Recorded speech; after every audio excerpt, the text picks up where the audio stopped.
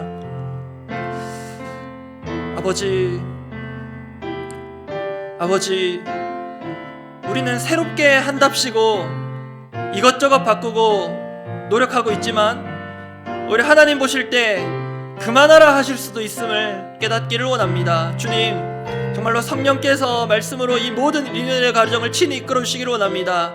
사람이 계획하고 이루어져 가는 것 같지만 그에 앞서 하나님께서 뜻하시고 계획하신 바가 분명히 있을진데 그것을 순간순간 여쭤가며 물어가며 지금도 아니라고 하신다면 과감하게 포기할 줄 아는 용기를 믿음을 주옵소서.